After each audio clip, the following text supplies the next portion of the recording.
केंद्र सरकार का बिहार को बड़ा तोहफा। दीघा सोनपुर पुल निर्माण की मंजूरी। क्या चुनावी पुल साबित होगा दीघा सोनपुर 6 लेन ब्रिज?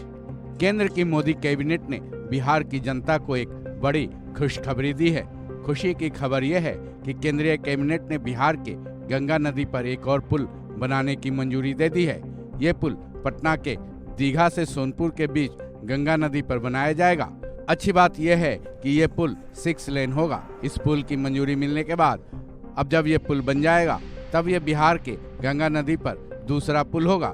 पहला पुल महात्मा गांधी सेतु है।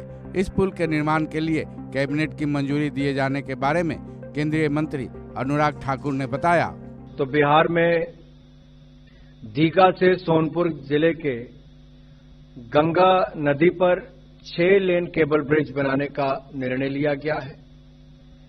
इसे 42 महीने में पूरा किया जाएगा और 3064 करोड़ रुपया इसके ऊपर 3064 करोड़ रुपया दीघा से सोनपुर के बीच बनने वाले 6 लेन ब्रिज जो गंगा नदी के ऊपर बनेगा, ये 6 लेन केबल ब्रिज है, इसके निर्माण के लिए मंजूर किया गया है। इसमें बड़ी बात यह है कि इसके नीचे से बड़े जहाज भी पुल के नीचे से आसानी से आ जा सकेंगे। पटना में गंगा नदी पर अब तक का सबसे बड़ा पुल महात्मा गांधी सेतु है। हालांकि दीघा सोनपुर 6 लेन केबल ब्रिज की लंबाई भी 4.5 किलोमीटर होगी। ये पुल नॉर्थ और साउथ बिहार को जोड़ेगा। वहीं दीघा सोनपुर पुल बुद्ध सर्किट पर भी कनेक्ट रहेगा। कहा तो यहाँ तक जा रहा है कि 6 लेन का ये पुल पटना से बेतिया और मोतिहारी को भी कनेक्ट करेगा।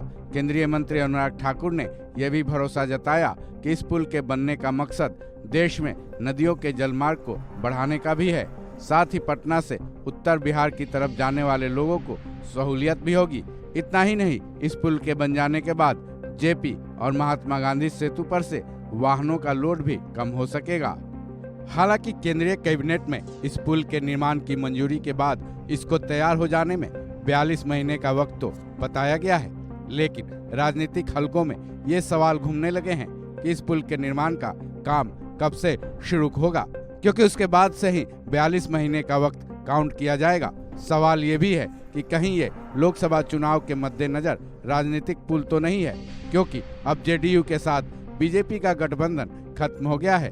तभी इस पुल को बनाने की मंजूरी क्यों दी गई है, जबकि जेडीयू गठबंधित सरकार के वक्त से ही इस पुल की मांग चली आ रही थी।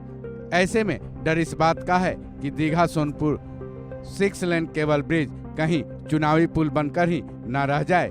इस खबर में बस इतना ही। बाकी अपडेट्स के लिए जुड़े रहे वन इंडिया हिंदी के साथ।